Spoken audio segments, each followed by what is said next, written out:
siya. So ngayon, tatry ko rin mag-markot ng guyabano. Ayan. Kasi yung mag-guyabano na yan, natanda na yan guys. Pero hindi siya nakabunga. Kasi syempre yung ugat niya umiikot lang dyan. So sa tanda na yan, pag ilipat mo yan, panibagong tanim, so baka magkaroon siya ng bunga. At hindi ko rin alam na ang guyabano ay pwedeng i-markot. So tatry natin kung magwo-work. Ayan. So ayan guys, dito tayo magbabalat at dito tayo magbabalot ng steam niya para gawin nating markot. So meron na tayong nakahandang ibabalot na plastic. Ito po siya. Ito yung plastic na gagamitin kong pangbalot para dyan. At para hintay ng 1.5 months kasi ang kalamansi nag-uugat na, pero try natin ang guyabano kung magwo-work. So ayan guys, sa kasamang palad yung ating cellphone nahulog. Buti na lang sumabit siya guys, kasi nilagay ko dyan.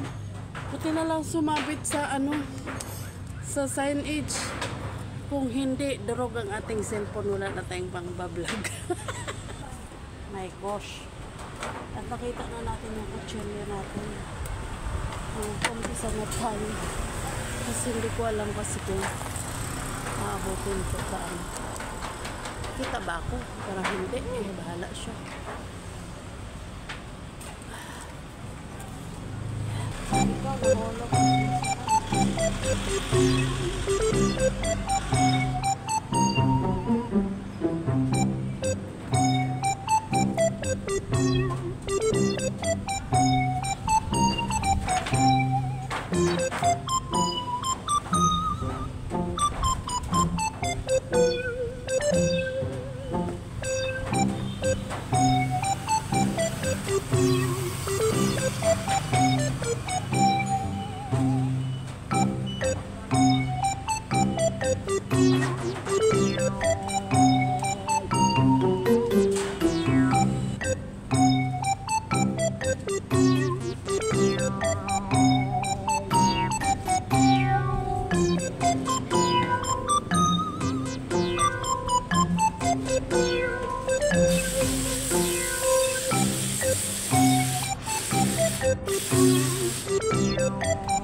Guyabano. So kung ito'y makuha,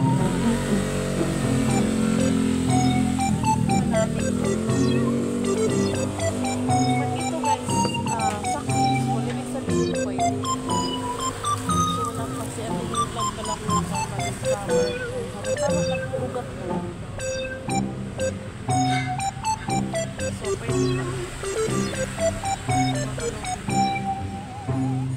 Ito ay ang ating plastic na itim.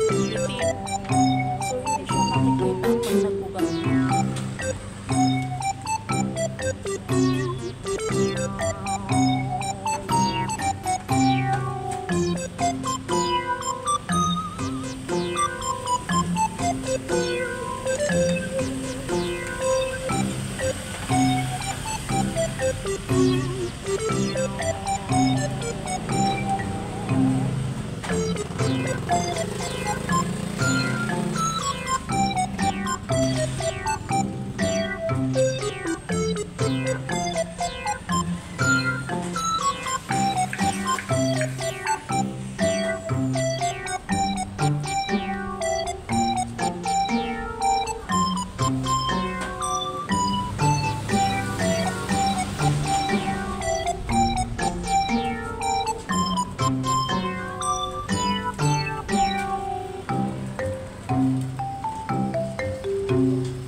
Daming sasakyan na pasok.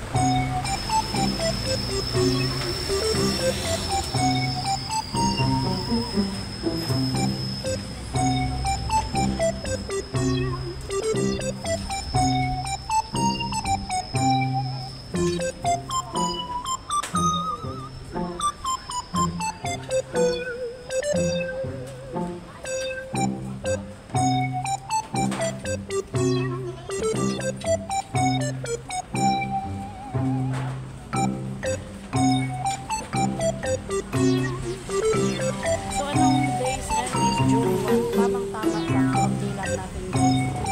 Yan ay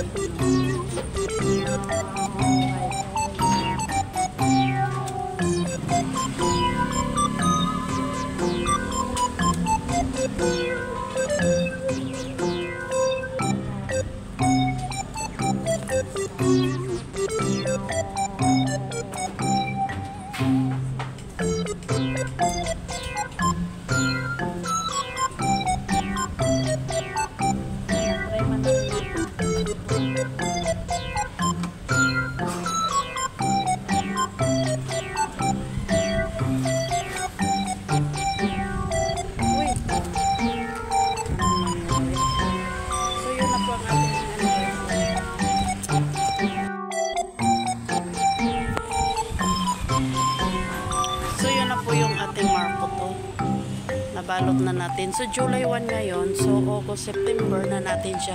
September 1 na natin siya sisilipin kung nagkakaugat niya. Kasi hindi siya makikita dahil black na plastic ang binabalot ko. Yung dati kasi sa kalamansi is plastic na malinaw kaya nakikita siya yung ugat niya. Kaya yan, manghula na lang tayo after 2 months para sigurado 2 months. So, ito ang magiging itatanim natin kung sakasakali nagwo-work yan siya. So, hintayin natin ang 2 months. Yeah.